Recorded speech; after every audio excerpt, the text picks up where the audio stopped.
पति की कमाई हो या आपकी भी कमाई हो। जैसे मान लो आप भी नौकरी कर रहे हो, तो माताएं बहनें भी नौकरी करती हैं, तो आपने दोनों ने हाथ मिलाया है ना। पाणी ग्रहण का मतलब क्या होता है? देखो, अगर ठीक से चलोगे तो तुम्हारा ये भी जीवन मंगलमय होगा और परिणाम भी मंगलमय होगा।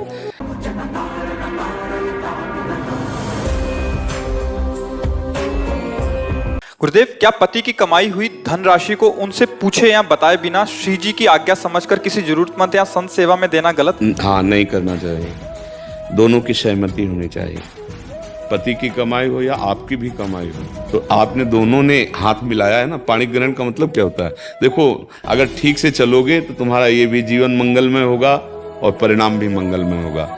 पति जब वर्ण कर लिया तो उसे साक्षात भगवान समझो, और पत्नी जब हमारे शरण में हो गई तो उसे अपने प्राण समझो।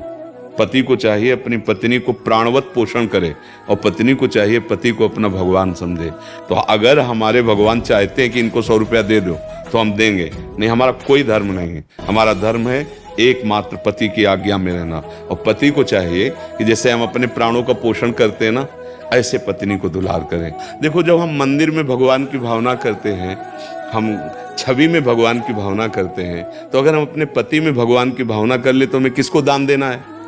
पति की आज्ञा हो तो कर रहे हैं, नहीं तो हमारे पति हमारे लिए भगवान है।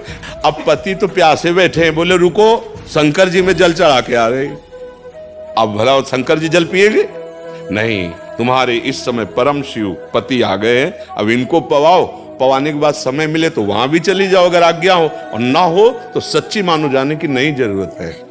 क्योंकि जैसे अगर आपने दिया और उनका कुछ विचार कहीं और लगाने का था और उनको पता चला, असंतुष्ट हुए, फिर आपसे वो कड़ुआ बोले, फिर आपस में मनमुटाव हुआ, तो उस क्रिया का फल सही नहीं हुआ ना। इसका मतलब वो क्रिया सही नहीं हुई। इसलिए हमारी बात तो यही है कि दोनों एक दूसरे की सहमति से ही धर्म कार्य या और कोई भी कार्य, दोनों एक दूसरे की सहमति से करें।